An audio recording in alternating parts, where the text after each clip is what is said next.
Chapter 6. Clerval then put the following letter into my hands. It was from my own Elizabeth. My dearest cousin, you have been ill, very ill, and even the constant letters of dear kind Henry are not sufficient to reassure me on your account. You are forbidden to write, to hold a pen, yet one word from you, dear Victor, is necessary to calm our apprehensions. For a long time I have thought that each post would bring this line, and my persuasions have restrained my uncle from undertaking a journey to Ingolstadt. I have prevented his encountering the inconveniences and perhaps dangers of so long a journey. Yet how often have I regretted not being able to perform it myself? I figure to myself that the task of attending on your sickbed has devolved on some mercenary old nurse, who could never guess your wishes nor minister to them with the care and affection of your poor cousin.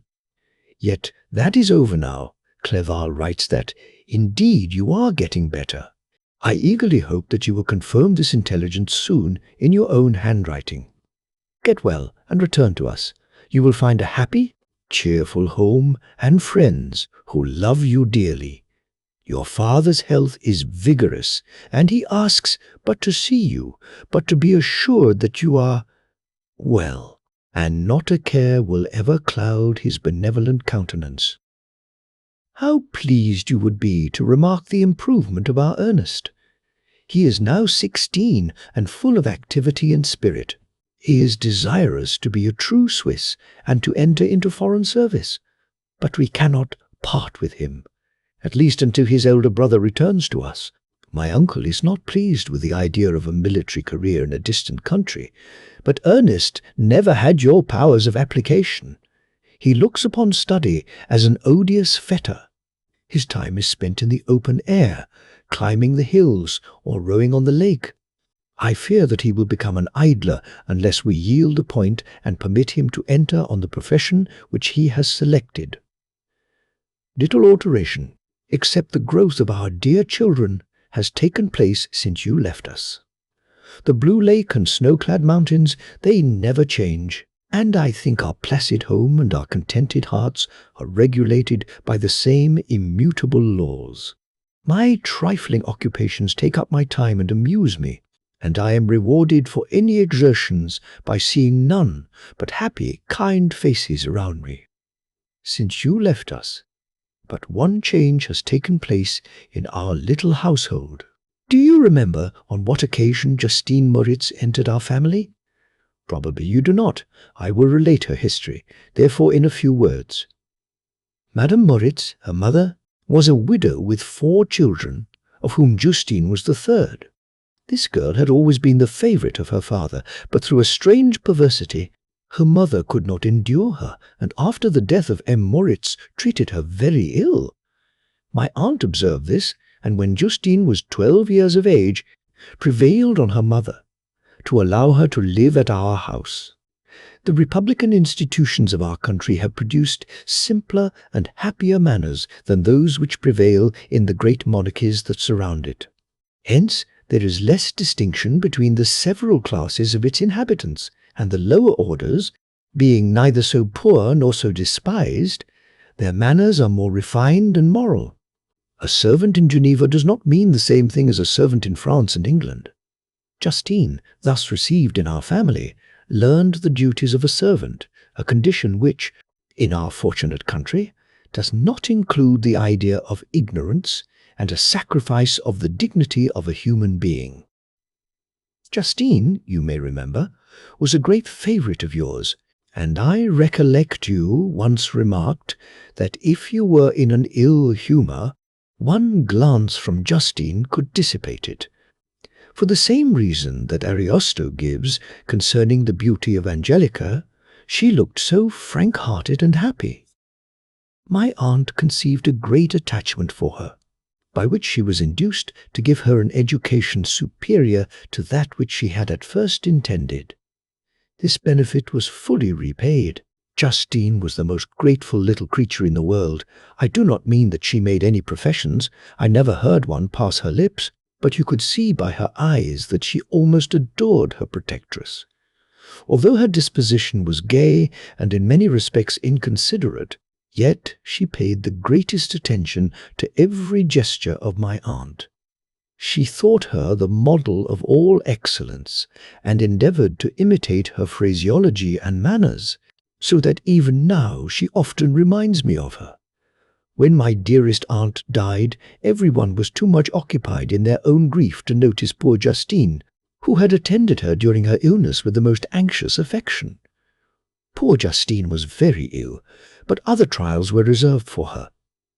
One by one, her brothers and sister died, and her mother, with the exception of her neglected daughter, was left childless. The conscience of the woman was troubled. She began to think that the deaths of her favourites was a judgment from heaven to chastise her partiality. She was a Roman Catholic, and I believe her confessor confirmed the idea which she had conceived. Accordingly, a few months after your departure for Ingolstadt, Justine was called home by her repentant mother. Poor girl! She wept when she quitted our house. She was much altered since the death of my aunt. Grief had given softness and a winning mildness to her manners, which had before been remarkable for vivacity.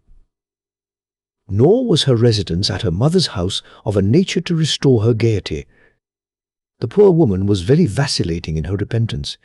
She sometimes begged Justine to forgive her unkindness, but much oftener accused her of having caused the deaths of her brothers and sister. Perpetual fretting at length threw Madame Moritz into a decline, which at first increased her irritability, but she is now at peace forever. She died on the first approach of cold weather at the beginning of this last winter. Justine has just returned to us, and I assure you I love her tenderly. She is very clever and gentle, and extremely pretty, as I mentioned before. Her mien and her expression continually remind me of my dear aunt. I must say also a few words to you, my dear cousin, of little darling William. I wish you could see him. He is very tall of his age, with sweet laughing blue eyes, dark eyelashes and curling hair. When he smiles, 2 little dimples appear on each cheek, which are rosy with health. He has already had 1 or 2 little wives, but Louisa Biron is his favourite, a pretty little girl of 5 years of age. Now, dear Victor, I dare say you wish to be indulged in a little gossip concerning the good people of Geneva. The pretty Miss Mansfield has already received the congratulatory visits on her approaching marriage with a young Englishman, John Melbourne-esque. Her ugly sister Manon married M. du Villard, the rich banker, last autumn. Your favourite schoolfellow, Louis Manoir, has suffered several misfortunes since the departure of Clerval from Geneva, but he has already recovered his spirits, and is reported to be on the point of marrying a lively, pretty Frenchwoman, Madame Tavernier. She is a widow, and much older than Manoir, but she is very much admired, and a favourite with everybody. I have written myself into better spirits, dear cousin, but my anxiety returns upon me as I conclude. Write, dearest Victor, 1 line. 1 word will be a blessing to us. 10,000 thanks to Henry for his kindness, his affection, and his many letters. We are sincerely grateful. Adieu, my cousin. Take care of yourself, and, I entreat you, write. Elizabeth Lavenza. Geneva, March 18th, 17. Dear, dear Elizabeth, I exclaimed. When I had read her letter, I will write instantly and relieve them from the anxiety they must feel. I wrote, and this exertion greatly fatigued me, but my convalescence had commenced, and proceeded regularly.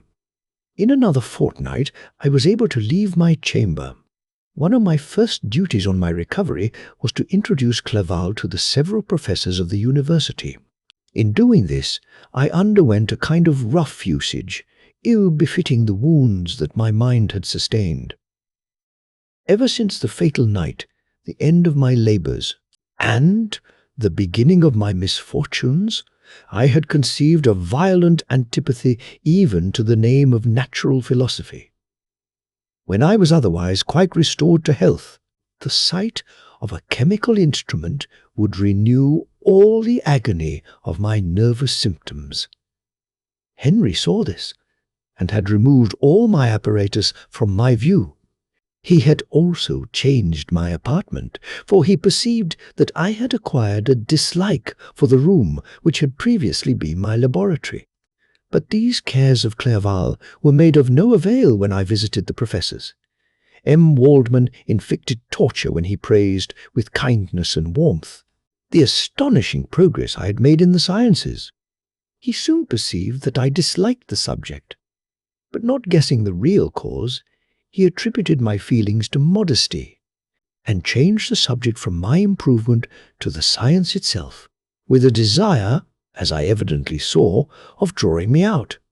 What could I do? He meant to please, and he tormented me. I felt as if he had placed carefully, one by one, in my view, those instruments which were to be afterwards used in putting me to a slow and cruel death. I writhed under his words, yet dared not exhibit the pain I felt. Clerval, whose eyes and feelings were always quick in discerning the sensations of others, declined the subject, alleging, in excuse, his total ignorance, and the conversation took a more general turn. I thanked my friend from my heart, but I did not speak. I saw plainly that he was surprised, but he never attempted to draw my secret from me, and although I loved him with a mixture of affection and reverence that knew no bounds, yet I could never persuade myself to confide in him that event which was so often present to my recollection, but which I feared the detail to another would only impress more deeply. Miss Krempe was not equally docile, and in my condition at that time, of almost insupportable sensitiveness, his harsh, blunt encomiums gave me even more pain than the benevolent approbation of M. Waldman. "D.N. a fellow!" cried he. "Why, M. Clerval, I assure you he has outstripped us all. Aye, stare if you please, but it is nevertheless true.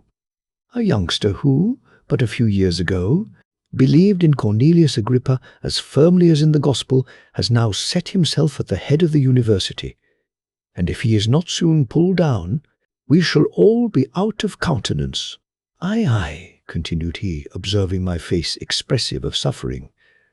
"M. Frankenstein is modest, an excellent quality in a young man.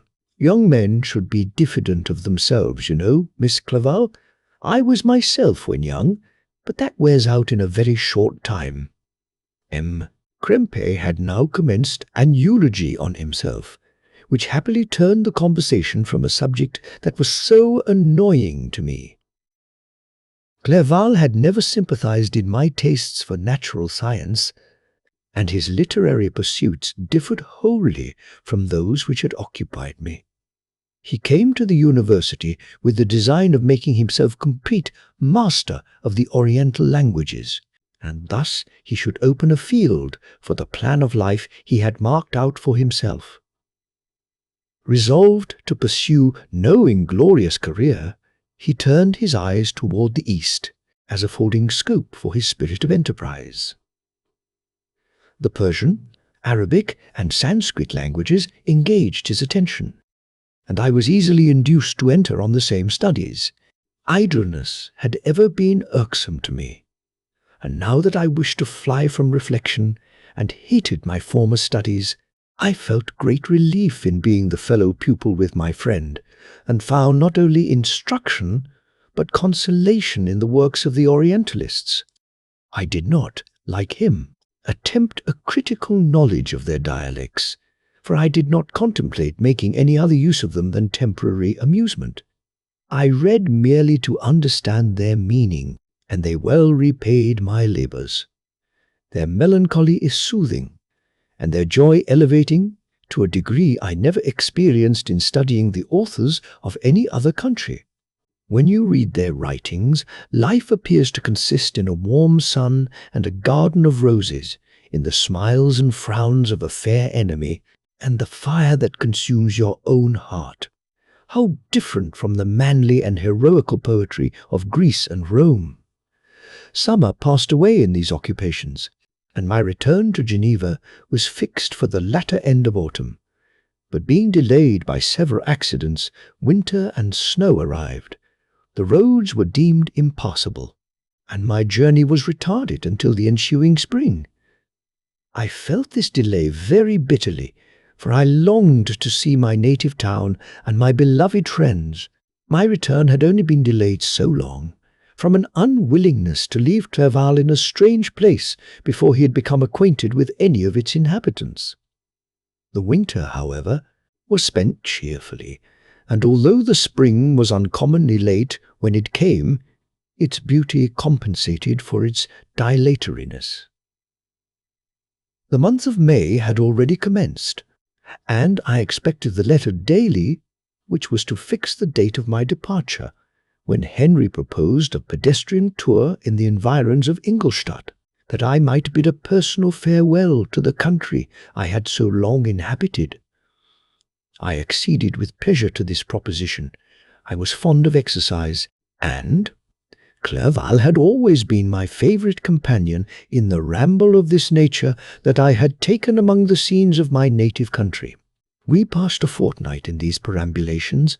My health and spirits had long been restored, and they gained additional strength from the salubrious air I breathed, the natural incidents of our progress, and the conversation of my friend. Study had before secluded me from the intercourse of my fellow creatures, and rendered me unsocial. But Clerval called forth the better feelings of my heart. He again taught me to love the aspect of nature, and the cheerful faces of children. Excellent friend, how sincerely you did love me, and endeavour to elevate my mind until it was on a level with your own. A selfish pursuit had cramped and narrowed me. Until your gentleness and affection warmed and opened my senses, I became the same happy creature who, a few years ago, loved and beloved by all, had no sorrow or care. When happy, inanimate nature had the power of bestowing on me the most delightful sensations. A serene sky and verdant fields filled me with ecstasy. The present season was indeed divine. The flowers of spring bloomed in the hedges, while those of summer were already in bud. I was undisturbed by thoughts which, during the preceding year, had pressed upon me. Notwithstanding my endeavours to throw them off with an invincible burden, Henry rejoiced in my gaiety, and sincerely sympathized in my feelings. He exerted himself to amuse me, while he expressed the sensations that filled his soul. The resources of his mind on this occasion were truly astonishing. His conversation was full of imagination, and very often, in imitation of the Persian and Arabic writers, he invented tales of wonderful fancy and passion. At other times he repeated my favourite poems, or drew me out into arguments, which he supported with great ingenuity. We returned to our college on a Sunday afternoon. The peasants were dancing, and everyone we met appeared gay and happy. My own spirits were high, and I bounded along with feelings of unbridled joy and hilarity. Chapter 7. On my return, I found the following letter from my father. My dear Victor, you have probably waited impatiently for a letter to fix the date of your return to us, and I was at first tempted to write only a few lines, merely mentioning the day on which I should expect you.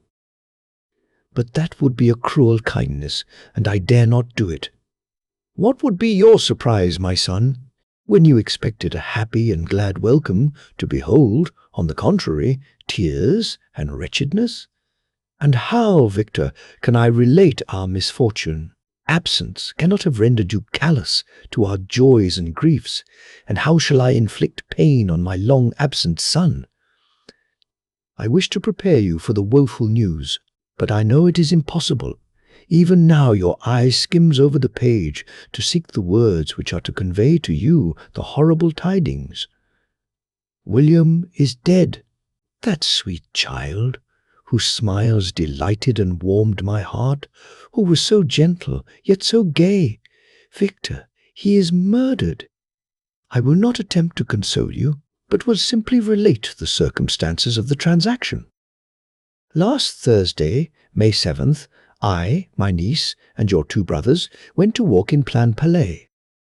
The evening was warm and serene, and we prolonged our walk farther than usual. It was already dusk before we thought of returning, and then we discovered that William and Ernest, who had gone on before, were not to be found. We accordingly rested on a seat until they should return. Presently Ernest came and inquired if we had seen his brother. He said that he had been playing with him, that William had run away to hide himself, and that he vainly sought for him, and afterwards waited for a long time, but that he did not return. This account rather alarmed us, and we continued to search for him until night fell, when Elizabeth conjectured that he might have returned to the house. He was not there. We returned again with torches, for I could not rest when I thought that my sweet boy had lost himself, and was exposed to all the damps and dews of night. Elizabeth also suffered extreme anguish. About 5 in the morning I discovered my lovely boy, whom the night before I had seen blooming and active in health, stretched on the grass livid and motionless. The print of the murderer's finger was on his neck. He was conveyed home, and the anguish that was visible in my countenance betrayed the secret to Elizabeth. She was very earnest to see the corpse. At first I attempted to prevent her, but she persisted, and entering the room where it lay, hastily examined the neck of the victim, and clasping her hands exclaimed, "Oh God! I have murdered my darling child!" She fainted, and was restored with extreme difficulty. When she again lived, it was only to weep and sigh. She told me that same evening William had teased her to let him wear a very valuable miniature that she possessed of your mother. This picture is gone, and was doubtless the temptation which urged the murderer to the deed. We have no trace of him at present, although our exertions to discover him are unremitted. But they will not restore my beloved William. Come, dearest Victor, you alone can console Elizabeth. She weeps continually, and accuses herself unjustly as the cause of his death. Her words pierce my heart. We are all unhappy, but will not that be an additional motive for you, my son, to return and be our comforter? Your dear mother. Alas, Victor, I now say, thank God she did not live to witness the cruel, miserable death of her youngest darling. Come, Victor, not brooding thoughts of vengeance against the assassin, but with feelings of peace and gentleness that will heal, instead of festering, the wounds of our minds. Enter the house of mourning, my friend, but with kindness and affection for those who love you, and not with hatred for your enemies. Your affectionate and afflicted father, Alphonse Frankenstein. Geneva, May 12th, 17. Clerval, who had watched my countenance as I read this letter, was surprised to observe the despair that succeeded the joy I at first expressed on receiving news from my friends. I threw the letter on the table and covered my face with my hands. "My dear Frankenstein!" exclaimed Henry when he perceived me weep with bitterness. "Are you always to be unhappy? My dear friend, what has happened?" I motioned him to take up the letter while I walked up and down the room in the extremest agitation. Tears also gushed from the eyes of Clerval as he read the account of my misfortune. "I can offer you no consolation, my friend," said he. "Your disaster is irreparable. What do you intend to do?" "To go instantly to Geneva. Come with me, Henry, to order the horses." During our walk, Clerval endeavoured to say a few words of consolation. He could only express his heartfelt sympathy. "Poor William," said he, "dear lovely child, he now sleeps with his angel mother. Who that had seen him bright and joyous in his young beauty, but must weep over his untimely loss? To die so miserably, to feel the murderer's grasp? How much more a murder that could destroy radiant innocence? Poor little fellow. One only consolation have we, his friends mourn and weep, but he is at rest. The pang is over. His sufferings are at an end for ever. A sod covers his gentle form, and he knows no pain. He can no longer be a subject for pity. We must reserve that for his miserable survivors. Clerval spoke thus as we hurried through the streets. The words impressed themselves on my mind, and I remembered them afterwards in solitude. But now, as soon as the horses arrived, I hurried into a cabriolet and bade farewell to my friend. My journey was very melancholy. At first I wished to hurry on, for I longed to console and sympathize with my loved and sorrowing friends. But when I drew near my native town, I slackened my progress. I could hardly sustain the multitude of feelings that crowded into my mind. I passed through scenes familiar to my youth, but which I had not seen for nearly 6 years. How altered everything might be during that time! One sudden and desolating change had taken place, but 1,000 little circumstances might have by degrees worked other alterations, which, although they were done more tranquilly, might not be the less decisive. Fear overcame me. I dared no advance, dreading 1,000 nameless evils that made me tremble, although I was unable to define them. I remained 2 days at Lausanne in this painful state of mind. I contemplated the lake. The waters were placid, all around was calm, and the snowy mountains, the palaces of nature, were not changed. By degrees, the calm and heavenly scene restored me, and I continued my journey towards Geneva. The road ran by the side of the lake, which became narrower as I approached my native town. I discovered more distinctly the black sides of Jura and the bright summit of Mont Blanc. I wept like a child. Dear mountains, my own beautiful lake, how do you welcome your wanderer? Your summits are clear, the sky and lake are blue and placid. Is this to prognosticate peace, or to mock at my unhappiness? I fear, my friend, that I shall render myself tedious by dwelling on these preliminary circumstances. But they were days of comparative happiness, and I think of them with pleasure. My country, my beloved country, who but a native can tell the delight I took in again beholding thy streams, thy mountains, and, more than all, thy lovely lake? Yet, as I drew nearer home, grief and fear again overcame me. Night also closed around, and when I could hardly see the dark mountains, I felt still more gloomily. The picture appeared a vast and dim scene of evil, and I foresaw obscurely that I was destined to become the most wretched of human beings. Alas, I prophesied truly, and failed only in one single circumstance, that in all the misery I imagined and dreaded, I did not conceive the 100th part of the anguish I was destined to endure. It was completely dark when I arrived in the environs of Geneva. The gates of the town were already shut, and I was obliged to pass the night at Secheron, a village at the distance of half a league from the city. The sky was serene, and, as I was unable to rest, I resolved to visit the spot where my poor William had been murdered. As I could not pass through the town, I was obliged to cross the lake in a boat to arrive at Plain Palais. During this short voyage, I saw the lightning playing on the summit of Mont Blanc in the most beautiful figures. The storm appeared to approach rapidly, and, on landing, I ascended a low hill, that I might observe its progress. It advanced, the heavens were clouded, and I soon felt the rain coming slowly in large drops, but its violence quickly increased. I quitted my seat and walked on, although the darkness and storm increased every minute, and the thunder burst with a terrific crash over my head. It was echoed from Salève, the Juras, and the Alps of Savoy. Vivid flashes of lightning dazzled my eyes, illuminating the lake, making it appear like a vast sheet of fire.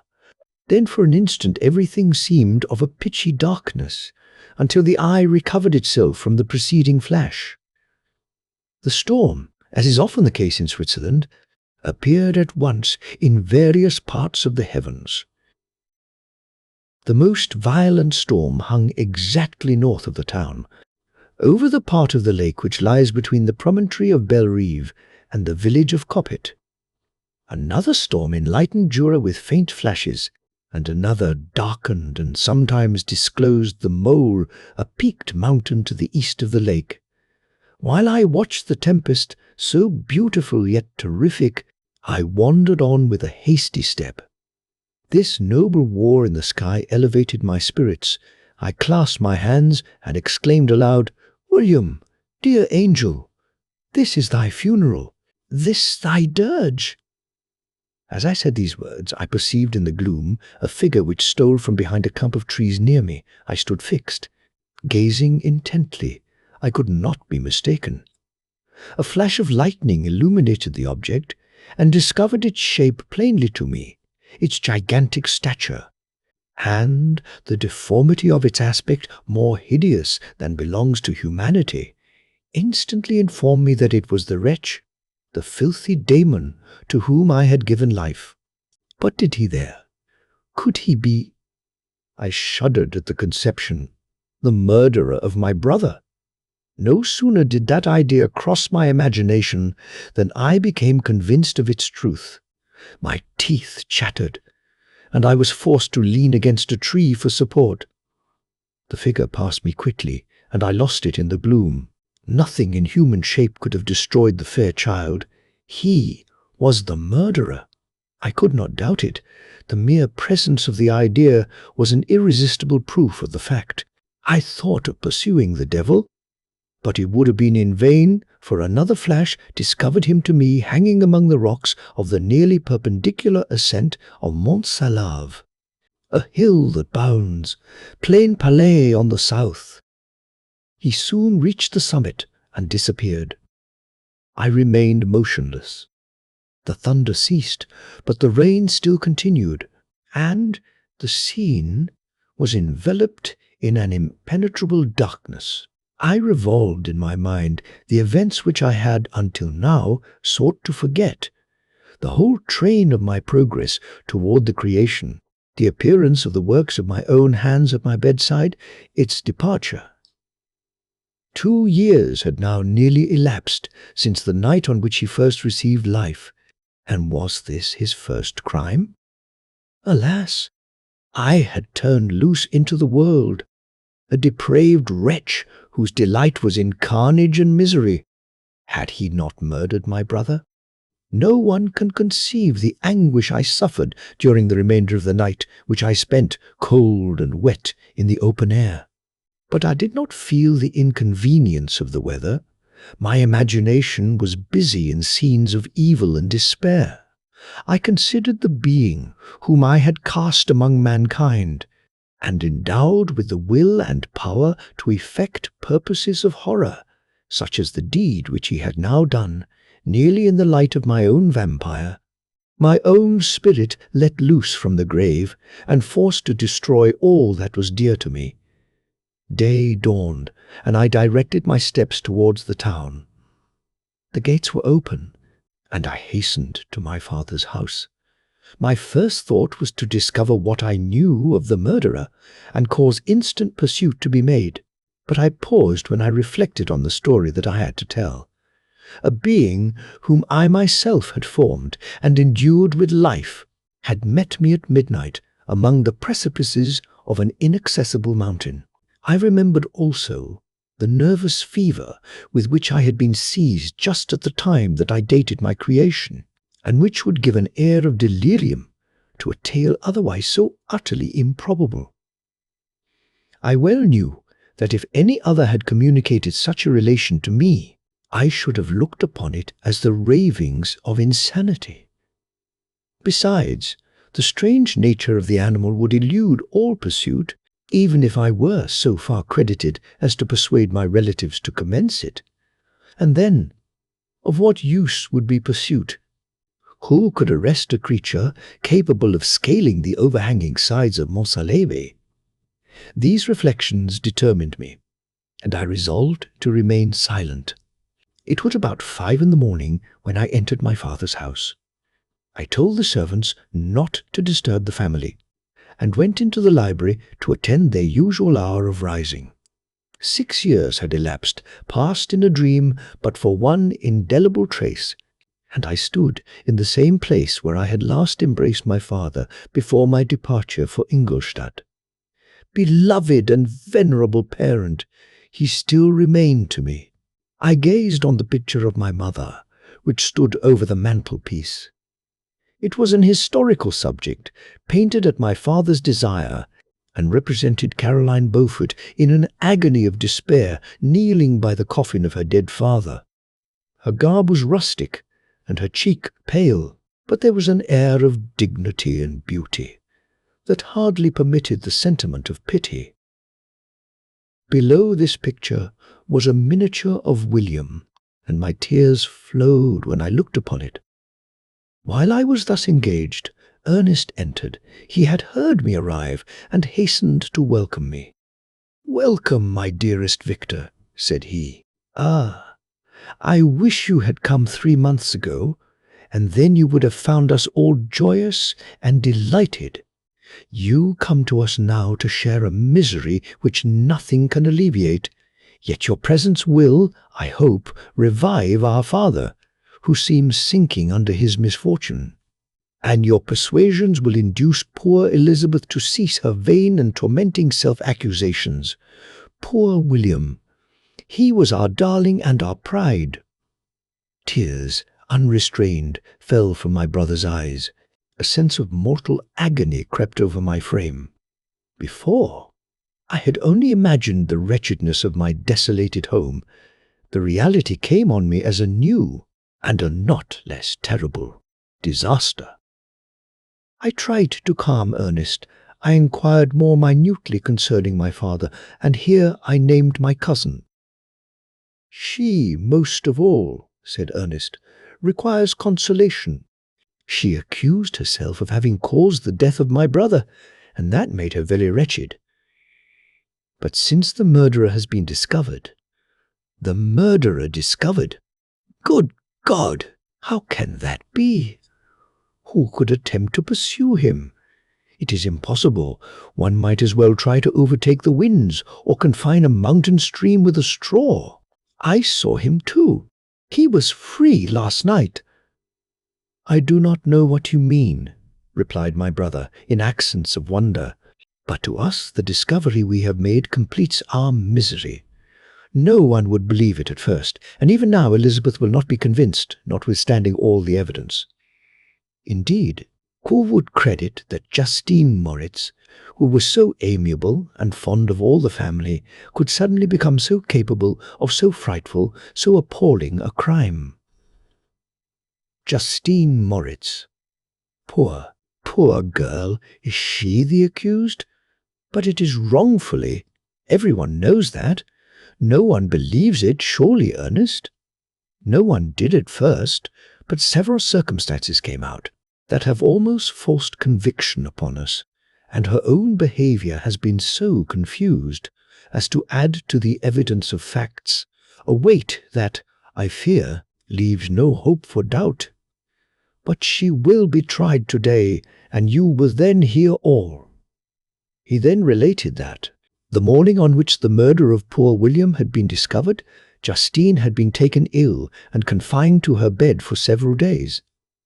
During this interval, one of the servants, happening to examine the apparel she had worn on the night of the murder, had discovered in her pocket the picture of my mother, which had been judged to be the temptation of the murderer.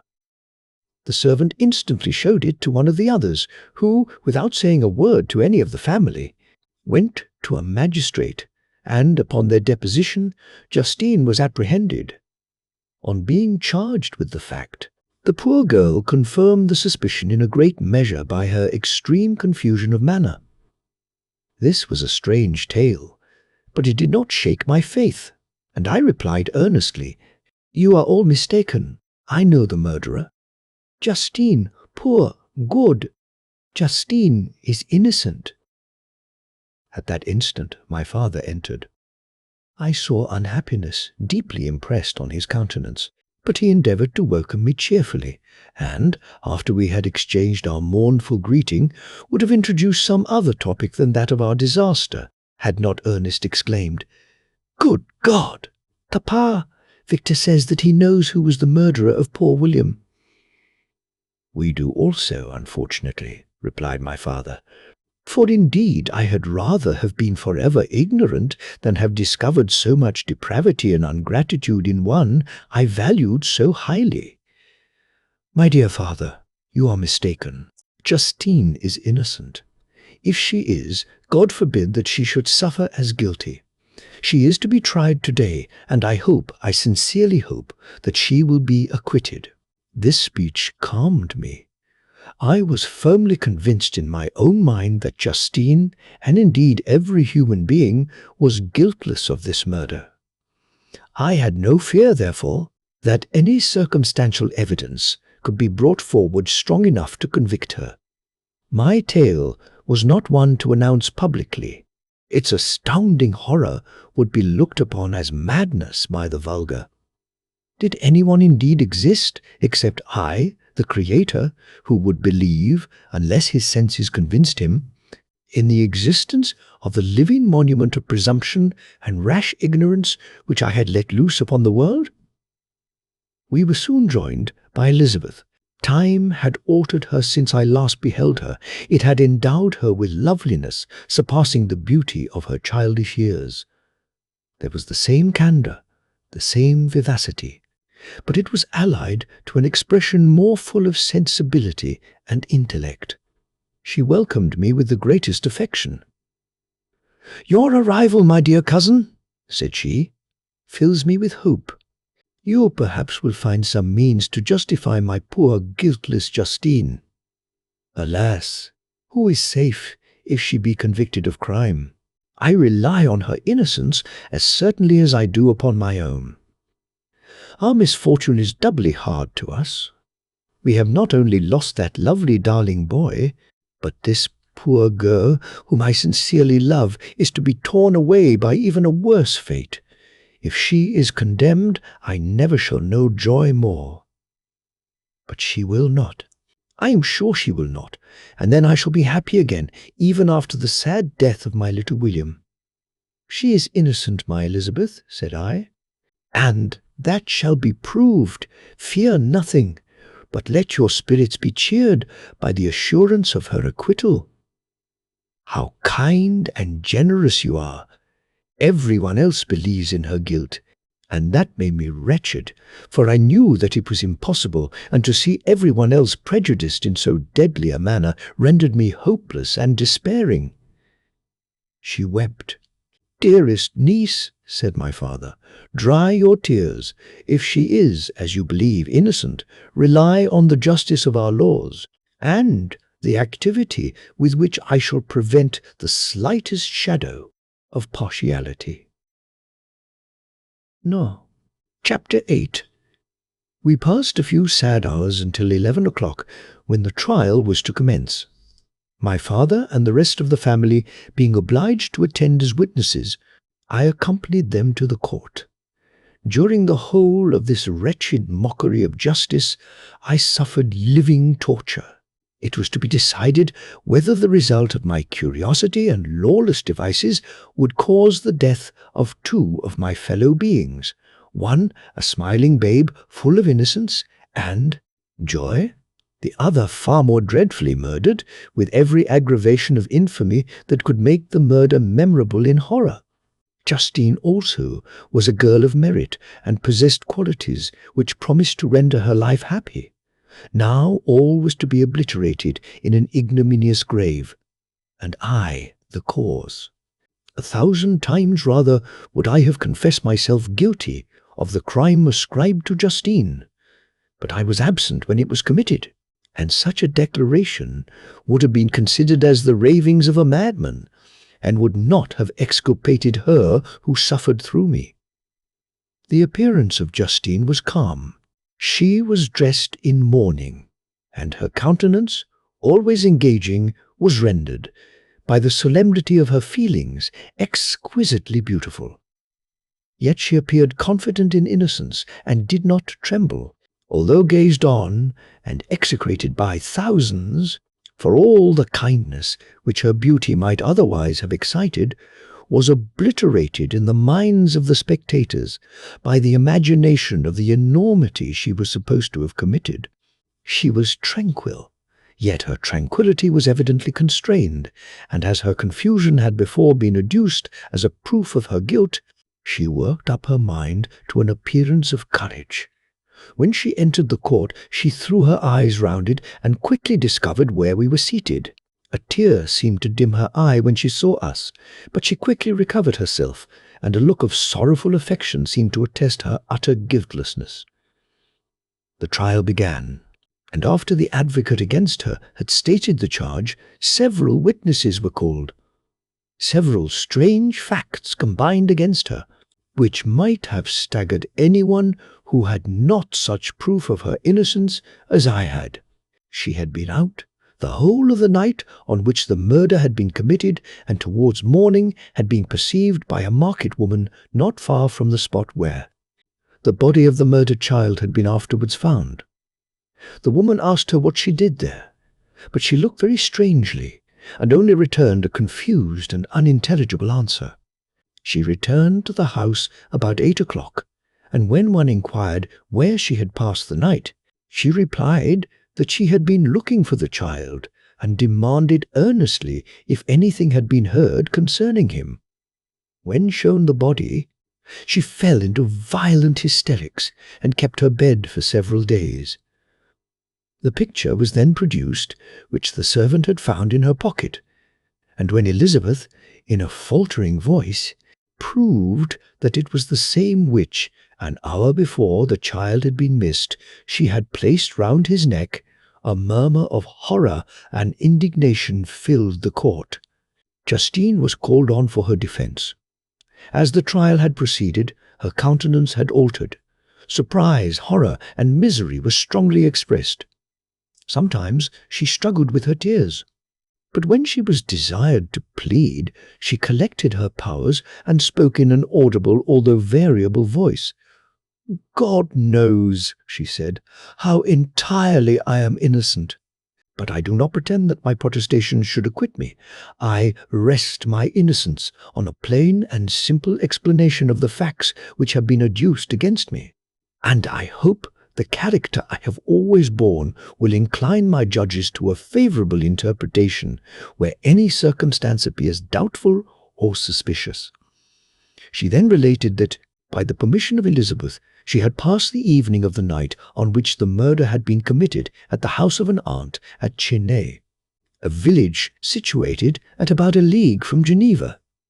On her return, at about 9 o'clock, she met a man who asked her if she had seen anything of the child who was lost. She was alarmed by this account, and passed several hours in looking for him.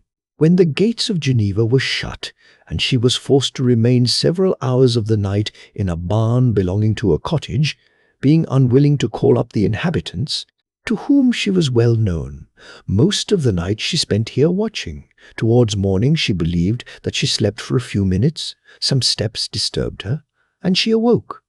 It was dawn, and she quitted her asylum, that she might again endeavour to find my brother. If she had gone near the spot where his body lay, it was without her knowledge. That she had been bewildered when questioned by the market woman was not surprising, since she had passed a sleepless night, and the fate of poor William was yet uncertain. Concerning the picture, she could give no account. "I know," continued the unhappy victim, "how heavily and fatally this one circumstance weighs against me, but I have no power of explaining it, and when I have expressed my utter ignorance, I am only left to conjecture concerning the probabilities by which it might have been placed in my pocket. But here also I am checked. I believe that I have no enemy on earth, and none surely would have been so wicked as to destroy me wantonly. Did the murderer place it there? I know of no opportunity afforded him for so doing, or, if I had, why should he have stolen the jewel, to part with it again so soon? I commit my cause to the justice of my judges, yet I see no room for hope. I beg permission to have a few witnesses examined concerning my character, and if their testimony shall not overweigh my supposed guilt, I must be condemned, although I would pledge my salvation on my innocence. Several witnesses were called who had known her for many years, and they spoke well of her, but fear and hatred of the crime of which they supposed her guilty rendered them timorous and unwilling to come forward. Elizabeth saw even this last resource, her excellent dispositions and irreproachable conduct, about to fail the accused when, although violently agitated, she desired permission to address the court.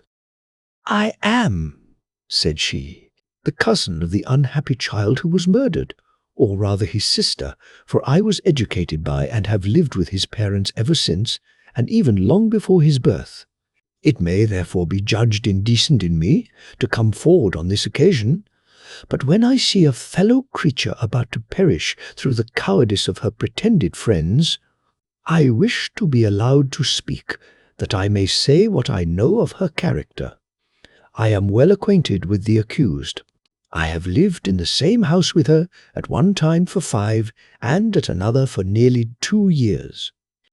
During all that period she appeared to me the most amiable and benevolent of human creatures.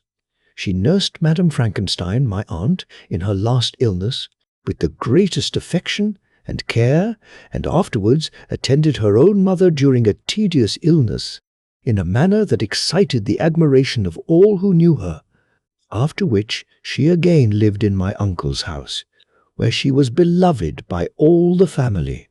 She was warmly attached to the child who is now dead, and acted towards him like a most affectionate mother. For my own part, I do not hesitate to say that, notwithstanding all the evidence produced against her, I believe and rely on her perfect innocence. She had no temptation for such an action. As to the bauble on which the chief proof rests, if she had earnestly desired it, I should have willingly given it to her. So much do I esteem and value her." A murmur of approbation followed Elizabeth's simple and powerful appeal, but it was excited by her generous interference, and not in favor of poor Justine, on whom the public indignation was turned with renewed violence, charging her with the blackest ingratitude. She herself wept as Elizabeth spoke, but she did not answer. My own agitation and anguish was extreme during the whole trial. I believed in her innocence. I knew it. Could the daemon who had, I did not for a minute doubt, murdered my brother also in his hellish sport, had betrayed the innocent to death and ignominy? I could not sustain the horror of my situation, and when I perceived that the popular voice and the countenances of the judges had already condemned my unhappy victim, I rushed out of the court in agony. The tortures of the accused did not equal mine. She was sustained by innocence, but the fangs of remorse tore my bosom and would not forgo their hold. I passed a night of unmingled wretchedness. In the morning I went to the court. My lips and throat were parched. I dared not ask the fatal question, but I was known, and the officer guessed the cause of my visit. The ballots had been thrown. They were all black, and Justine was condemned. I cannot pretend to describe what I then felt. I had before experienced sensations of horror, and I have endeavored to bestow upon them adequate expressions, but words cannot convey an idea of the heart-sickening despair that I then endured. The person to whom I addressed myself added that Justine had already confessed her guilt. That evidence, he observed, was hardly required in so blaring a case. But I am glad of it, and indeed none of our judges like to condemn a criminal upon circumstantial evidence, be it ever so decisive. This was strange and unexpected intelligence. What could it mean? Had my eyes deceived me? And was I really as mad as the whole world would believe me to be if I disclosed the object of my suspicions? I hastened to return home, and Elizabeth eagerly demanded the result. "My cousin," replied I, "it is decided as you may have expected. All judges had rather that 10 innocent should suffer than that 1 guilty should escape. But she has confessed." This was a dire blow to poor Elizabeth, who had relied with firmness upon Justine's innocence. "Alas," said she, "how shall I ever again believe in human goodness? Justine, whom I loved and esteemed as my sister, how could she put on those smiles of innocence only to betray? Her mild eyes seemed incapable of any severity or guile, and yet she has committed a murder. Soon after we heard that the poor victim had expressed a desire to see my cousin. My father wished her not to go, but said that he left it to her own judgment and feelings to decide." "Yes," said Elizabeth, "I will go, although she is guilty, and you, Victor, shall accompany me. I cannot go alone." The idea of this visit was torture to me, yet I could not refuse. We entered the gloomy prison chamber and beheld Justine sitting on some straw at the farther end. Her hands were manacled and her head rested on her knees. She rose on seeing us enter, and when we were left alone with her, she threw herself at the feet of Elizabeth, weeping bitterly. My cousin wept also. "Oh, Justine," said she, "why did you rob me of my last consolation? I relied on your innocence, and although I was then very wretched, I was not so miserable as I am now. And do you also believe that I am so very, very wicked? Do you also join with my enemies to crush me, to condemn me as a murderer?" Her voice was suffocated with sobs. "Rise, my poor girl," said Elizabeth. "Why do you kneel if you are innocent? I am not one of your enemies. I believed you guiltless, notwithstanding every evidence, until I heard that you had yourself declared your guilt. That report, you say, is false, and be assured, dear Justine, that nothing can shake my confidence in you for a moment but your own confession. I did confess, but I confessed a lie. I confessed that I might obtain absolution, but now that falsehood lies heavier at my heart than all my other sins. But God of heaven, forgive me. Ever since I was condemned, my confessor has besieged me. He threatened and menaced, until I almost began to think that I was the monster that he said I was. He threatened excommunication and hellfire in my last moments if I continued obdurate. Dear lady, I had none to support me. All looked on me as a wretch doomed to ignominy and perdition. What could I do? In an evil hour I subscribed to a lie, and now only am I truly miserable." She paused, weeping, and then continued, "I thought with horror, my sweet lady, that you should believe your Justine, whom your blessed aunt had so highly honoured and whom you loved, was a creature capable of a crime which none but the devil himself could have perpetrated. Dear William, dearest blessed child, I soon shall see you again in heaven, where we shall all be happy, and that consoles me, going as I am to suffer ignominy and death." "Oh, Justine, forgive me for having for one moment distrusted you. Why did you confess? But do not mourn, dear girl, do not fear. I will proclaim, I will prove your innocence. I will melt the stony hearts of your enemies by my tears and prayers. You shall not die. You, my playfellow, my companion, my sister, perish on the scaffold. No, no, I never could survive so horrible a misfortune." Justine shook her head mournfully. "I do not fear to die," she said. "That pang is past. God raises my weakness and gives me courage to endure the worst. I leave a sad and bitter world, and if you remember me and think of me as of one unjustly condemned, I am resigned to the fate awaiting me. Learn from me, dear lady, to submit in patience to the will of heaven." During this conversation, I had retired to a corner of the prison room where I could conceal the horrid anguish that possessed me. Despair! Who dared talk of that? The poor victim, who on the morrow was to pass the awful boundary between life and death, felt not, as I did, such deep and bitter agony. I gnashed my teeth and ground them together, uttering a groan that came from my inmost soul. Justine started.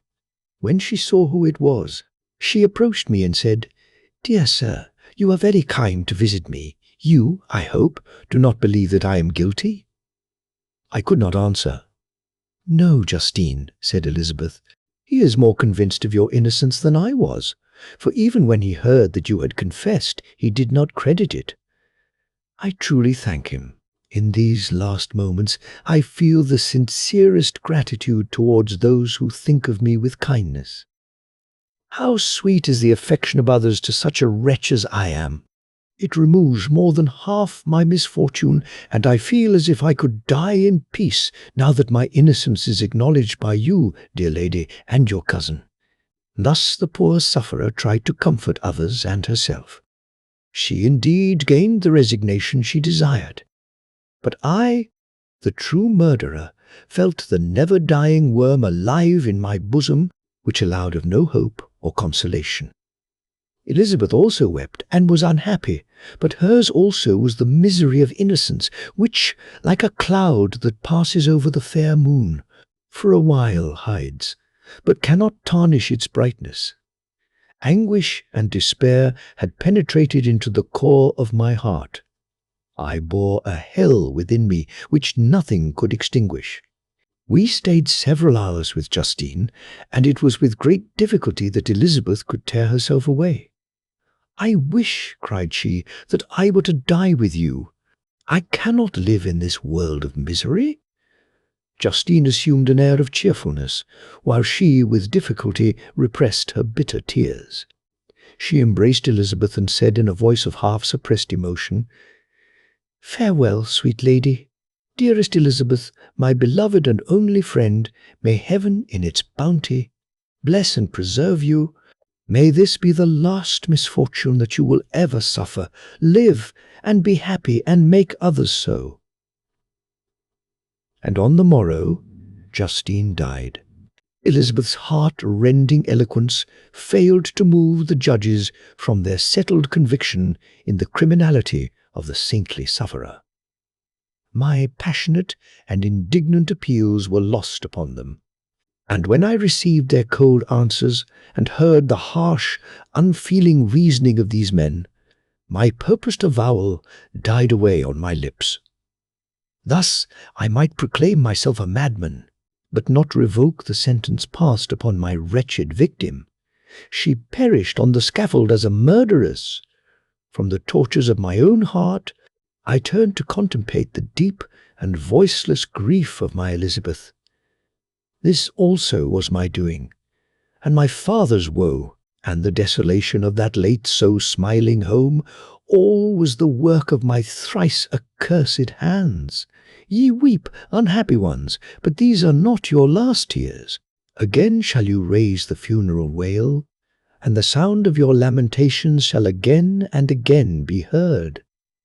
Frankenstein, your son, your kinsman, your early, much-loved friend, he who would spend each vital drop of blood for your sakes, who has no thought nor sense of joy except as it is mirrored also in your dear countenances, who would fill the air with blessings and spend his life in serving you, he bids you weep to shed countless tears, happy beyond his hopes, if thus inexorable fate be satisfied, and if the destruction pause before the peace of the grave have succeeded to your sad torments. Thus spoke my prophetic soul, as, torn by remorse, horror, and despair, I beheld those I loved spend vain sorrow upon the graves of William and Justine, the first hapless victims to my unhallowed arts. Chapter 9. Nothing is more painful to the human mind than, after the feelings have been worked up by a quick succession of events, the dead calmness of inaction and certainty which follows and deprives the soul both of hope and fear. Justine died, she rested, and I was alive. The blood flowed freely in my veins, but a weight of despair and remorse pressed on my heart, which nothing could remove. Sleep fled from my eyes. I wandered like an evil spirit, for I had committed deeds of mischief beyond description, horrible, and more, much more, I persuaded myself was yet behind. Yet my heart overflowed with kindness and the love of virtue. I had begun life with benevolent intentions, and thirsted for the moment when I should put them in practice and make myself useful to my fellow beings. Now all was blasted. Instead of that serenity of conscience which allowed me to look back upon the past with self-satisfaction, and from thence to gather promise of new hopes, I was seized by remorse and the sense of guilt which hurried me away to a hell of intense tortures such as no language can describe. This state of mind preyed upon my health, which had perhaps never entirely recovered from the first shock it had sustained. I shunned the face of man. All sound of joy or complacency was torture to me. Solitude was my only consolation, deep, dark, death-like solitude. My father observed with pain the alteration perceptible in my disposition and habits, and endeavored by arguments deduced from the feelings of his serene conscience and guiltless life to inspire me with fortitude and awaken in me the courage to dispel the dark cloud which brooded over me. "Do you think, Victor," said he, "that I do not suffer also? No one could love a child more than I loved your brother." Tears came into his eyes as he spoke. "But is it not a duty to the survivors that we should refrain from augmenting their unhappiness by an appearance of immoderate grief? It is also a duty owed to yourself, for excessive sorrow prevents improvement or enjoyment or even the discharge of daily usefulness, without which no man is fit for society." This advice, although good, was totally inapplicable to my case. I should have been the first to hide my grief and console my friends if remorse had not mingled its bitterness and terror its alarm with my other sensations. Now I could only answer my father with a look of despair and endeavour to hide myself from his view. About this time we retired to our house at Bellerive. This change was particularly agreeable to me. The shutting of the gates regularly at 10 o'clock, and the impossibility of remaining on the lake after that hour, had rendered our residence within the walls of Geneva very irksome to me. I was now free. Often, after the rest of the family had retired for the night, I took the boat and passed many hours upon the water. Sometimes, with my sails set, I was carried by the wind, and sometimes, after rowing into the middle of the lake, I left the boat to pursue its own course and gave way to my own miserable reflections. I was often tempted, when all was at peace around me, and I, the only unquiet thing that wandered restless in a scene so beautiful and heavenly, if I, except some bat or the frogs, whose harsh and interrupted croaking was heard only when I approached the shore.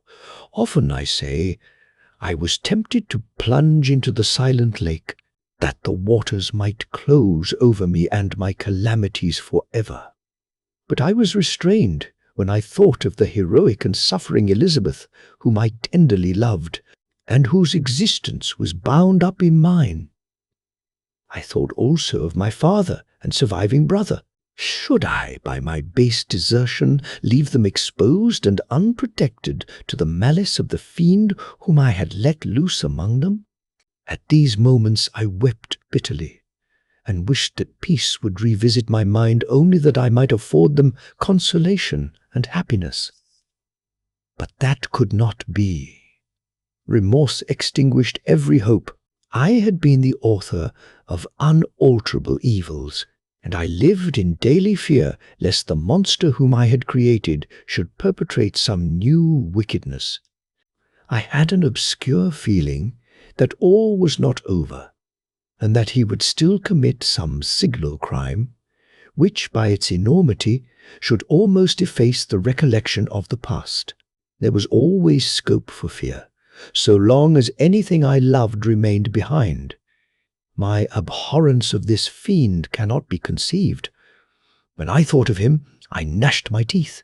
My eyes became inflamed, and I ardently wished to extinguish that life which I had so thoughtlessly bestowed. When I reflected on his crimes and malice, my hatred and revenge burst all bounds of moderation. I would have made a pilgrimage to the highest peak of the Andes, could I, when there, have precipitated him to their base. I wished to see him again, that I might wreak the utmost extent of abhorrence on his head, and avenge the deaths of William and Justine. Our house was the house of mourning.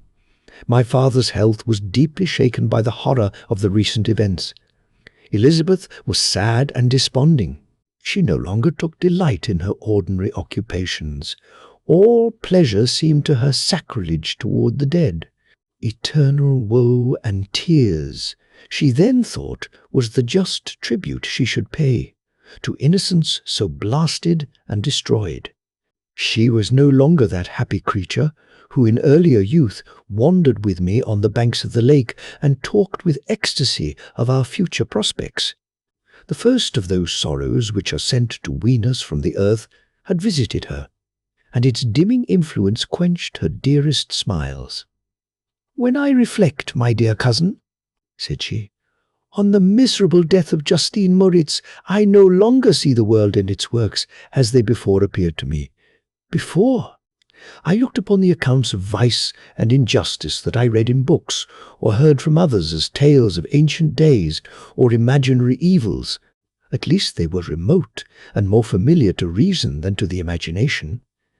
But now misery has come home, and men appear to me as monsters thirsting for each other's blood. Yet I am certainly unjust. Everybody believed that poor girl to be guilty, and if she could have committed the crime for which she suffered, assuredly she would have been the most depraved of human creatures.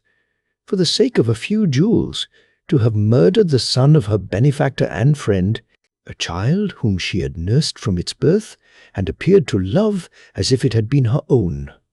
I could not consent to the death of any human being, but certainly I should have thought such a creature unfit to remain in the society of men. But she was innocent. I know, I feel she was innocent. You are of the same opinion, and that confirms me. Alas, Victor, when falsehood can look so like the truth, who can assure themselves of certain happiness? I feel as if I were walking on the edge of a precipice, towards which thousands are crowding and endeavoring to plunge me into the abyss. William and Justine were assassinated, and the murderer escapes. He walks about the world free and perhaps respected. But even if I were condemned to suffer on the scaffold for the same crimes, I would not change places with such a wretch." I listened to this discourse with the extremest agony. I, not in deed, but in effect, was the true murderer.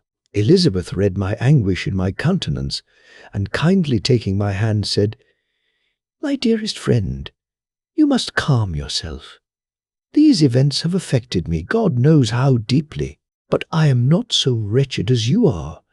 There is an expression of despair, and sometimes of revenge, in your countenance that makes me tremble. Dear Victor, banish these dark passions. Remember the friends around you who centre all their hopes in you. Have we lost the power of rendering you happy? Ah, while we love, while we are true to each other, Here in this land of peace and beauty, your native country, we may reap every tranquil blessing. What can disturb our peace? And could not such words from her, whom I fondly prized before every other gift of fortune, suffice to chase away the fiend that lurked in my heart? Even as she spoke, I drew near to her, as if in terror, lest at that very moment the destroyer had been near to rob me of her. Thus not the tenderness of friendship, nor the beauty of earth, nor of heaven, could redeem my soul from woe. The very accents of love were ineffectual. I was encompassed by a cloud which no beneficial influence could penetrate. The wounded deer dragging its fainting limbs to some untrodden brake. There to gaze upon the arrow which had pierced it, and to die, was but a type of me. Sometimes I could cope with the sullen despair that overwhelmed me, but sometimes the whirlwind passions of my soul drove me to seek, by bodily exercise and by change of place, some relief from my intolerable sensations. It was during an access of this kind that I suddenly left my home, and bending my steps towards the near alpine valleys, sought in the magnificence, the eternity of such scenes, to forget myself and my ephemeral, because human sorrows. My wanderings were directed towards the valley of Chamonix. I had visited it frequently during my boyhood. 6 years had passed since then. I was a wreck, but naught had changed in those savage and enduring scenes. I performed the first part of my journey on horseback. I afterwards hired a mule, as the more sure-footed and least liable to receive injury on these rugged roads. The weather was fine. It was about the middle of the month of August, nearly 2 months after the death of Justine, that miserable epoch from which I dated all my woe. The weight upon my spirit was sensibly lightened as I plunged yet deeper in the ravine of Ave. The immense mountains and precipices that overhung me on every side, the sound of the river raging among the rocks, and the dashing of the waterfalls around spoke of a power mighty as omnipotence. And I ceased to fear or to bend before any being less almighty than that which had created and ruled the elements, here displayed in their most terrific guise. Still, as I ascended higher, the valley assumed a more magnificent and astonishing character. Ruined castles hanging on the precipices of piny mountains, the impetuous Ave, and cottages, every here and there peeping forth from among the trees, formed a scene of singular beauty. But it was augmented and rendered sublime by the mighty Alps, whose white and shining pyramids and domes towered above all as belonging to another earth, the habitations of another race of beings. I passed the bridge of Pelissier, where the ravine, which the river forms, opened before me, and I began to ascend the mountain that overhangs it. Soon after, I entered the valley of Chamonix. This valley is more wonderful and sublime, but not so beautiful and picturesque as that of Servox, through which I had just passed. The high and snowy mountains were its immediate boundaries, but I saw no more ruined castles and fertile fields. Immense glaciers approached the road. I heard the rumbling thunder of the falling avalanche and marked the smoke of its passage. Mont Blanc, the supreme and magnificent Mont Blanc, raised itself from the surrounding Aiguilles, and its tremendous dome overlooked the valley. A tingling, long-lost sense of pleasure often came across me during this journey. Some turn in the road, some new object suddenly perceived and recognized reminded me of days gone by, and were associated with the light-hearted gaiety of boyhood. The very winds whispered in soothing accents, and maternal nature bade me weep no more. Then again, the kindly influence ceased to act. I found myself fettered again to grief, and indulging in all the misery of reflection. Then I spurred on my animal, striving so to forget the world, my fears, and more than all, myself. Or, in a more desperate fashion, I alighted and threw myself on the grass, weighed down by horror and despair. At length I arrived at the village of Chamonix. Exhaustion succeeded to the extreme fatigue, both of body and of mind, which I had endured. For a short space of time I remained at the window watching the pallid lightnings that played above Mont Blanc, and listening to the rushing of the Arve, which pursued its noisy way beneath. The same lulling sounds acted as a lullaby to my too keen sensations. When I placed my head upon my pillow, sleep crept over me. I felt it as it came, and blessed the giver of oblivion. Chapter 10. I spent the following day roaming through the valley. I stood beside the sources of the Arveiron, which take their rise in a glacier that with slow pace is advancing down from the summit of the hills to barricade the valley. The abrupt sides of vast mountains were before me. The icy wall of the glacier overhung me. A few shattered pines were scattered around, and the solemn silence of this glorious presence, chamber of imperial nature, was broken only by the brawling waves or the fall of some vast fragment. The thunder sound of the avalanche or the cracking reverberated along the mountains of the accumulated ice, which, through the silent working of immutable laws, was ever and anon rent and torn, as if it had been but a plaything in their hands. These sublime and magnificent scenes afforded me the greatest consolation that I was capable of receiving. They elevated me from all littleness of feeling, and although they did not remove my grief, they subdued and tranquilized it. In some degree also, they diverted my mind from the thoughts over which it had brooded for the last month. I retired to rest at night, my slumbers, as it were, waited on and ministered to by the assemblance of grand shapes which I had contemplated during the day. They congregated round me, the unstained snowy mountain top, the glittering pinnacle, the pine woods and ragged bare ravine, the eagle soaring amidst the clouds. They all gathered round me and bade me be at peace. Where had they fled when the next morning I awoke? All of soul-inspiriting fled with sleep, and dark melancholy clouded every thought. The rain was pouring in torrents, and thick mists hid the summits of the mountains, so that I even saw not the faces of those mighty friends. Still, I would penetrate their misty veil and seek them in their cloudy retreats. What were rain and storm to me? My mule was brought to the door, and I resolved to ascend to the summit of Montvert. I remembered the effect that the view of the tremendous and ever-moving glacier had produced upon my mind when I first saw it. It had then filled me with a sublime ecstasy that gave wings to the soul and allowed it to soar from the obscure world to light and joy.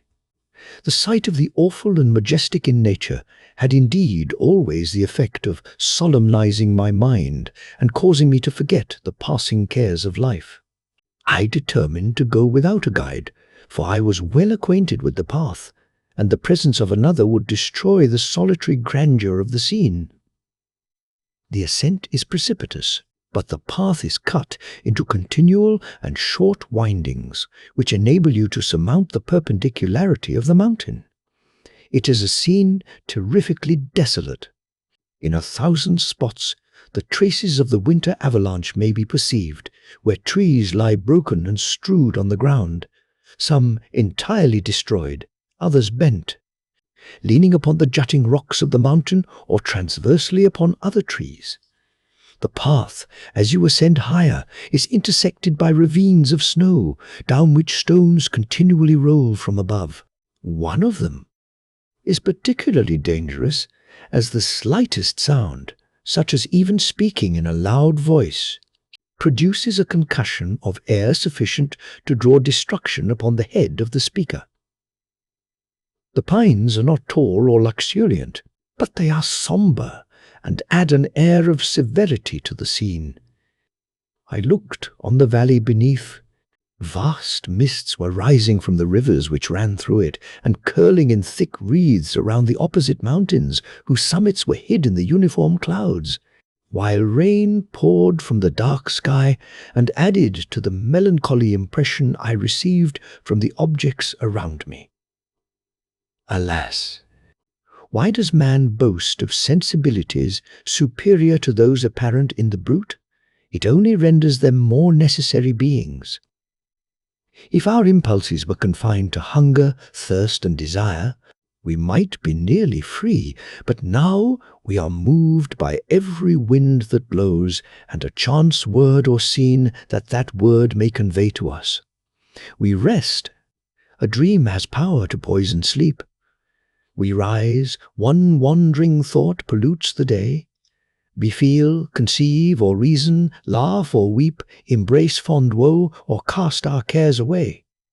It is the same, for, be it joy or sorrow, the path of its departure still is free. Man's yesterday may ne'er be like his morrow, naught may endure but mutability. It was nearly noon when I arrived at the top of the ascent. For some time I sat upon the rock that overlooks the sea of ice. A mist covered both that and the surrounding mountains. Presently a breeze dissipated the cloud, and I descended upon the glacier. The surface is very uneven, rising like the waves of a troubled sea, descending low and interspersed by rifts that sink deep. The field of ice is almost a league in width, but I spent nearly 2 hours in crossing it. The opposite mountain is a bare perpendicular rock. From the side where I now stood, Montanvert was exactly opposite, at the distance of a league, and above it rose Mont Blanc, in awful majesty. I remained in a recess of the rock, gazing on this wonderful and stupendous scene. The sea, or rather the vast river of ice, wound among its dependent mountains, whose aerial summits hung over its recesses. Their icy and glittering peaks shone in the sunlight over the clouds. My heart, which was before sorrowful, now swelled with something like joy. I exclaimed, "Wandering spirits, if indeed ye wander, and do not rest in your narrow beds, allow me this faint happiness, or take me as your companion away from the joys of life." As I said this, I suddenly beheld the figure of a man, at some distance, advancing towards me with superhuman speed. He bounded over the crevices in the ice, among which I had walked with caution. His stature, also, as he approached, seemed to exceed that of man. I was troubled. A mist came over my eyes, and I felt a faintness seize me. But I was quickly restored by the cold gale of the mountains. I perceived, as the shape came nearer, sight tremendous and abhorred, that it was the wretch whom I had created. I trembled with rage and horror, resolving to wait his approach and then close with him in mortal combat. He approached. His countenance bespoke bitter anguish, combined with disdain and malignity, while its unearthly ugliness rendered it almost too horrible for human eyes. But I scarcely observed this. Rage and hatred had at first deprived me of utterance, and I recovered only to overwhelm him with words expressive of furious detestation and contempt. "Devil," I exclaimed, "do you dare approach me? And do not you fear the fierce vengeance of my arm wreaked on your miserable head? Begone, vile insect, or rather stay, that I may trample you to dust. And, oh, that I could, with the extinction of your miserable existence, restore those victims whom you have so diabolically murdered." "I expected this reception," said the daemon. "All men hate the wretched. How, then, must I be hated, who am miserable beyond all living things? Yet you, my creator, detest and spurn me, thy creature, to whom thou art bound by ties only dissoluble by the annihilation of one of us. You purpose to kill me. How dare you sport thus with life? Do your duty towards me, and I will do mine towards you and the rest of mankind. If you will comply with my conditions, I will leave them and you at peace. But if you refuse, I will glut the maw of death until it be satiated with the blood of your remaining friends. Abhorred monster, fiend that thou art, the tortures of hell are too mild a vengeance for thy crimes. Wretched devil, you reproach me with your creation. Come on then, that I may extinguish the spark which I so negligently bestowed. My rage was without bounds. I sprang on him, impelled by all the feelings which can arm one being against the existence of another. He easily eluded me and said, "Be calm. I entreat you to hear me before you give vent to your hatred on my devoted head. Have I not suffered enough, that you seek to increase my misery? Life, although it may only be an accumulation of anguish, is dear to me, and I will defend it. Remember, thou hast made me more powerful than thyself. My height is superior to thine, my joints more supple. But I will not be tempted to set myself in opposition to thee. I am thy creature, and I will be even mild and docile to my natural lord and king, if thou wilt also perform thy part, the which thou owest me. O Frankenstein, be not equitable to every other, and trample upon me alone, to whom thy justice, and even thy clemency and affection is most due. Remember that I am thy creature.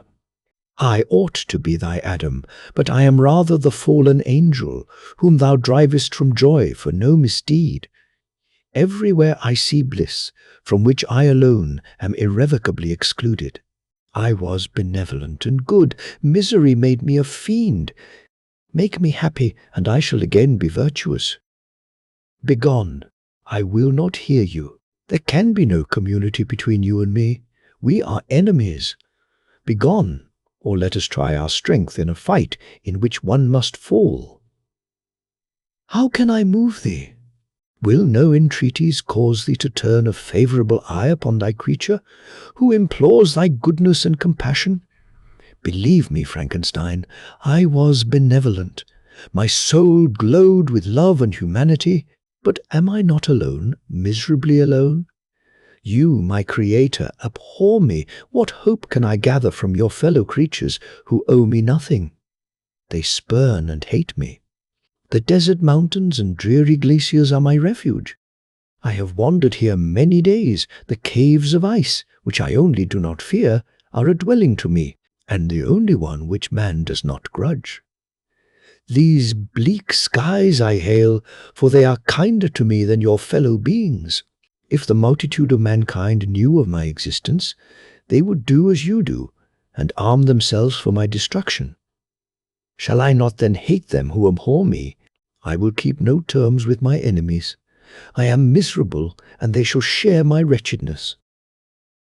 Yet it is in your power to recompense me, and deliver them from an evil which it only remains for you to make so great, that not only you and your family, but thousands of others, shall be swallowed up in the whirlwinds of its rage. Let your compassion be moved, and do not disdain me. Listen to my tale when you have heard that. Abandon or commiserate me as you shall judge that I deserve. But hear me. The guilty are allowed, by human laws, bloody as they are, to speak in their own defense before they are condemned. Listen to me, Frankenstein. You accuse me of murder, and yet you would, with a satisfied conscience, destroy your own creature. Oh, praise the eternal justice of man. Yet I ask you not to spare me. Listen to me, and then, if you can, and if you will, destroy the work of your hands. Why do you call to my remembrance, I rejoined, circumstances of which I shudder to reflect, that I have been the miserable origin and author? Cursed be the day, abhorred devil, in which you first saw light. Cursed, although I curse myself, be the hands that formed you. You have made me wretched beyond expression. You have left me no power to consider whether I am just to you or not. Begone, relieve me from the sight of your detested form." "Thus I relieve thee, my Creator," he said, and placed his hated hands before my eyes, which I flung from me with violence. "Thus I take from thee a sight which you abhor. Still thou canst listen to me, and grant me thy compassion. By the virtues that I once possessed, I demand this from you. Hear my tale. It is long and strange, and the temperature of this place is not fitting to your fine sensations. Come to the hut upon the mountain. The sun is yet high in the heavens. Before it descends to hide itself behind your snowy precipices and illuminate another world, you will have heard my story and can decide. On you it rests, whether I quit forever the neighborhood of man and lead a harmless life, or become the scourge of your fellow creatures and the author of your own speedy ruin." As he said this, he led the way across the ice. I followed. My heart was full, and I did not answer him. But as I proceeded, I weighed the various arguments that he had used, and determined at least to listen to his tale. I was partly urged by curiosity, and compassion confirmed my resolution. I had hitherto supposed him to be the murderer of my brother, and I eagerly sought a confirmation or denial of this opinion. For the first time, also, I felt what the duties of a creator towards his creature were, and that I ought to render him happy before I complained of his wickedness. These motives urged me to comply with his demand. We crossed the ice, therefore, and ascended the opposite rock. The air was cold, and the rain again began to descend. We entered the hut, the fiend with an air of exultation, I with a heavy heart and depressed spirits. But I consented to listen, and seating myself by the fire which my odious companion had lighted, he thus began his tale. Chapter 11. It is with considerable difficulty that I remember the original era of my being. All the events of that period appear confused and indistinct. A strange multiplicity of sensations seized me, and I saw, felt, heard, and smelt at the same time. And it was indeed a long time before I learned to distinguish between the operations of my various senses. By degrees, I remember, a stronger light pressed upon my nerves, so that I was obliged to shut my eyes. Darkness then came over me and troubled me, but hardly had I felt this when, by opening my eyes, as I now suppose, the light poured in upon me again. I walked and, I believe, descended. But I presently found a great alteration in my sensations. Before, dark and opaque bodies had surrounded me, impervious to my touch or sight, but I now found that I could wander on at liberty with no obstacles which I could not either surmount or avoid. The light became more and more oppressive to me, and the heat wearying me as I walked, I sought a place where I could receive shade. This was the forest near Ingolstadt, and here I lay by the side of a brook, resting from my fatigue until I felt tormented by hunger and thirst. This roused me from my nearly dormant state, and I ate some berries, which I found hanging on the trees or lying on the ground. I slaked my thirst at the brook, and then, lying down, was overcome by sleep. It was dark when I awoke. I felt cold also, and half frightened, as it were, instinctively, finding myself so desolate. Before I had quitted your apartment, on a sensation of cold, I had covered myself with some clothes, but these were insufficient to secure me from the dews of night. I was a poor, helpless, miserable wretch, I knew, and could distinguish nothing. But feeling pain invade me on all sides, I sat down and wept. Soon a gentle light stole over the heavens and gave me a sensation of pleasure. I started up and beheld a radiant form rise from among the trees. The moon. I gazed with a kind of wonder. It moved slowly, but it enlightened my path, and I again went out in search of berries.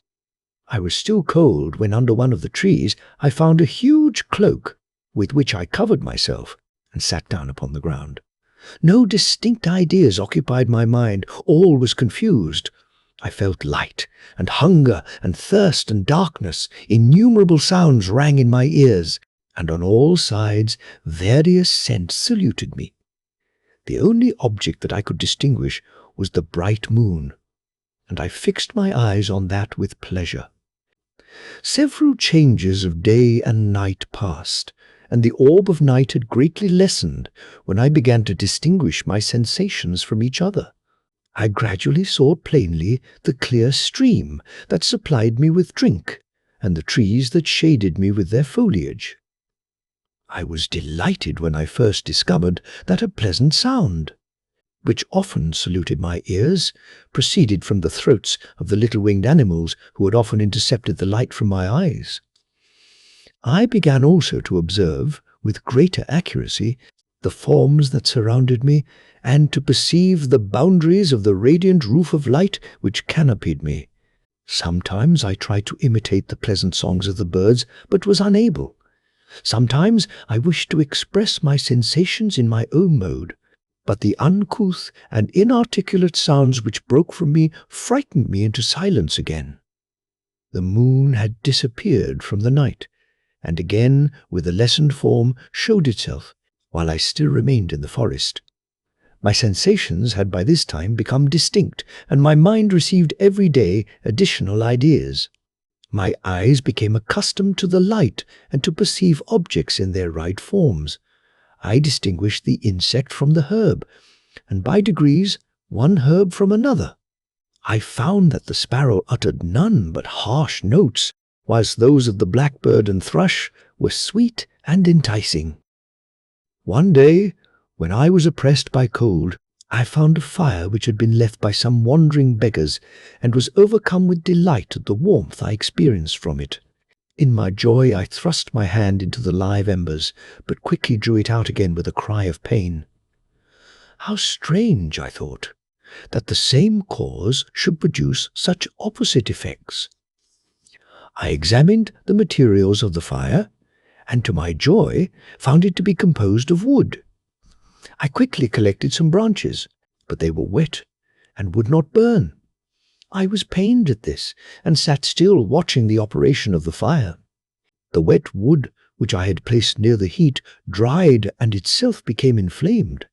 I reflected on this, and by touching the various branches, I discovered the cause and busied myself in collecting a great quantity of wood, that I might dry it and have a plentiful supply of fire. When night came on and brought sleep with it, I was in the greatest fear lest my fire should be extinguished.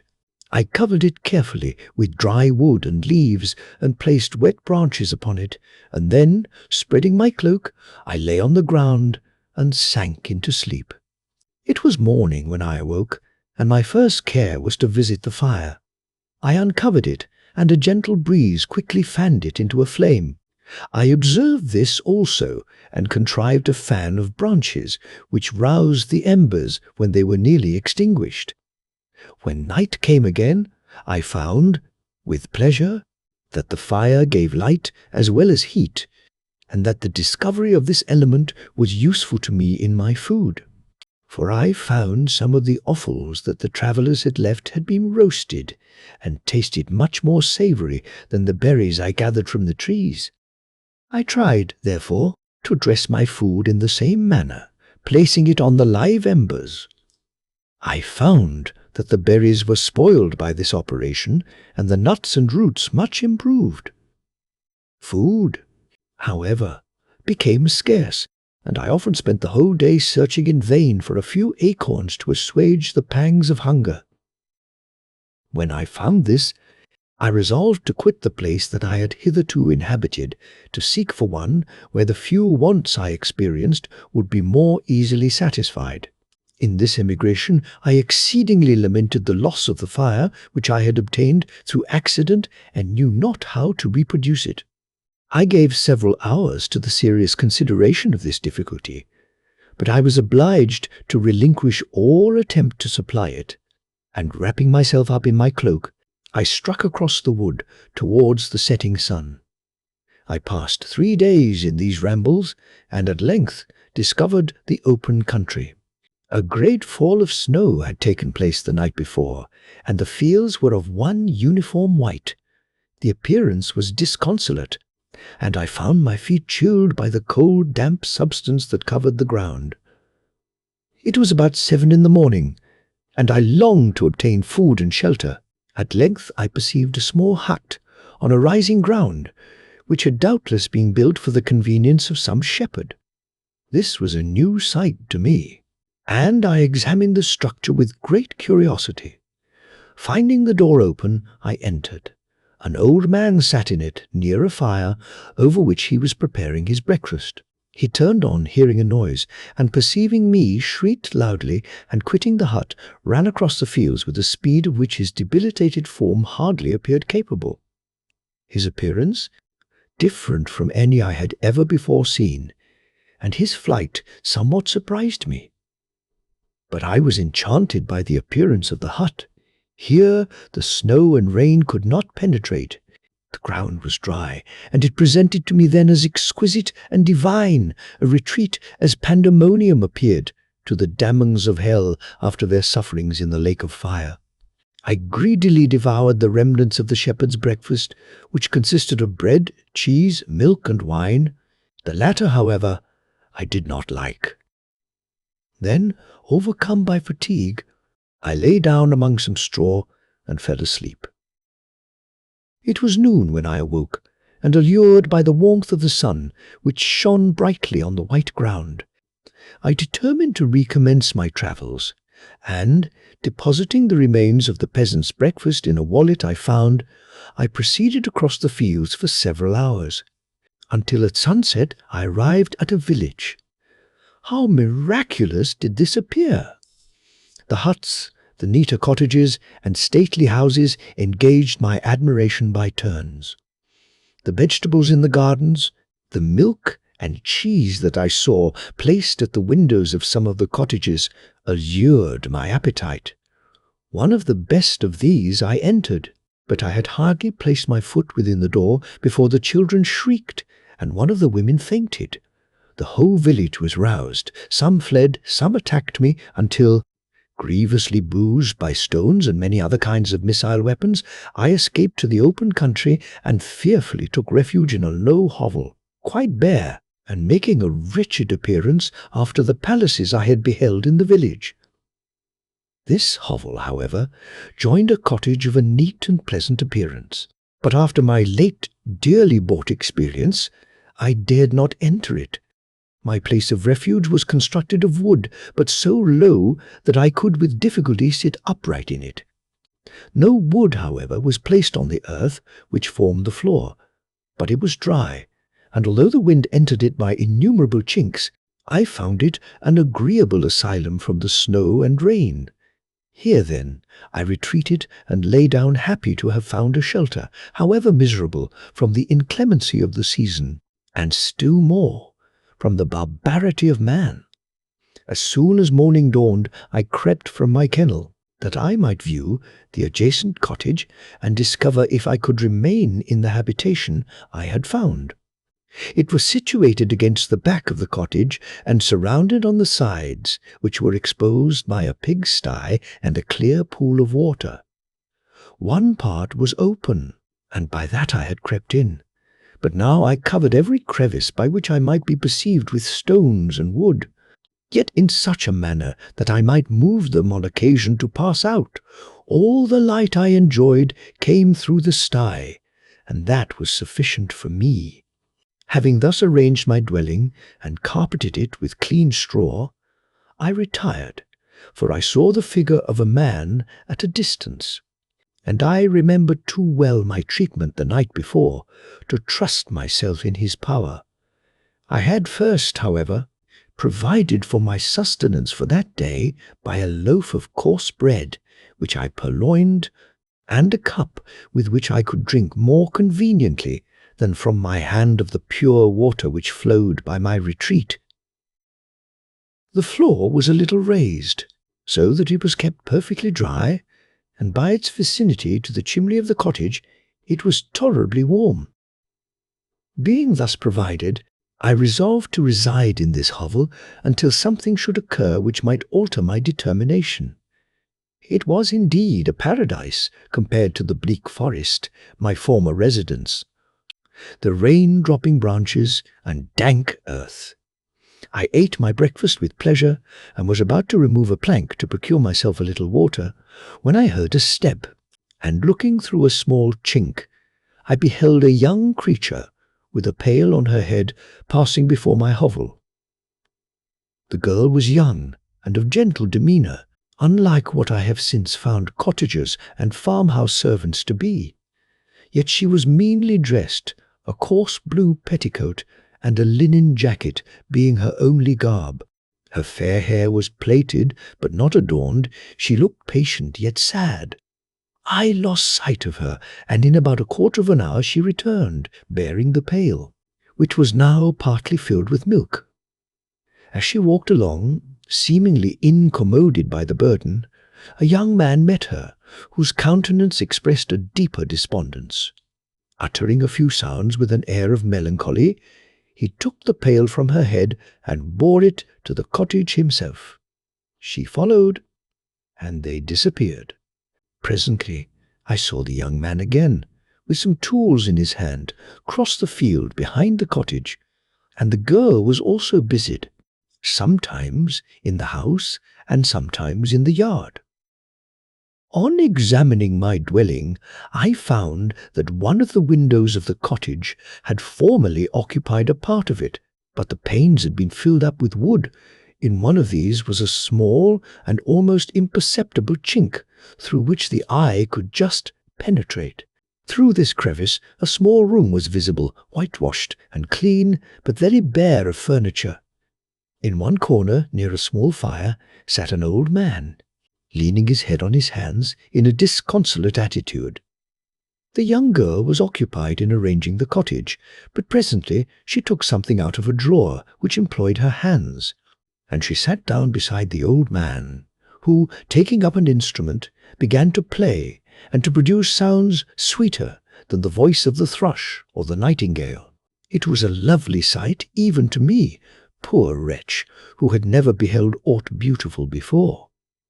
The silver hair and benevolent countenance of the aged cottager won my reverence, while the gentle manners of the girl enticed my love. He played a sweet, mournful air, which I perceived drew tears from the eyes of his amiable companion, of which the old man took no notice, until she sobbed audibly. He then pronounced a few sounds, and the fair creature, leaving her work, knelt at his feet. He raised her and smiled with such kindness and affection that I felt sensations of a peculiar and overpowering nature. They were a mixture of pain and pleasure, such as I had never before experienced, either from hunger or cold, warmth or food, and I withdrew from the window, unable to bear these emotions. Soon after this the young man returned, bearing on his shoulders a load of wood. The girl met him at the door, helped to relieve him of his burden, and taking some of the fuel into the cottage, placed it on the fire. Then she and the youth went apart into a nook of the cottage, and he showed her a large loaf and a piece of cheese. She seemed pleased, and went into the garden for some roots and plants, which she placed in water, and then upon the fire. She afterwards continued her work, whilst the young man went into the garden and appeared busily employed in digging and pulling up roots. After he had been employed thus about an hour, the young woman joined him, and they entered the cottage together. The old man had, in the meantime, been pensive, but on the appearance of his companions he assumed a more cheerful air, and they sat down to eat. The meal was quickly dispatched. The young woman was again occupied in arranging the cottage. The old man walked before the cottage in the sun for a few minutes, leaning on the arm of the youth. Nothing could exceed in beauty the contrast between these two excellent creatures. One was old, with silver hairs and a countenance beaming with benevolence and love. The younger was slight and graceful in his figure, and his features were moulded with the finest symmetry, yet his eyes and attitude expressed the utmost sadness and despondency. The old man returned to the cottage, and the youth, with tools different from those he had used in the morning, directed his steps across the fields. Night quickly shut in, but to my extreme wonder, I found that the cottagers had a means of prolonging light by the use of tapers, and was delighted to find that the setting of the sun did not put an end to the pleasure I experienced in watching my human neighbours. In the evening, the young girl and her companion were employed in various occupations which I did not understand, and the old man again took up the instrument which produced the divine sounds that had enchanted me in the morning. So soon as he had finished, the youth began, not to play, but to utter sounds that were monotonous, and neither resembling the harmony of the old man's instrument nor the songs of the birds. I since found that he read aloud, but at that time I knew nothing of the science of words or letters. The family, after having been thus occupied for a short time, extinguished their lights and retired, as I conjectured, to rest.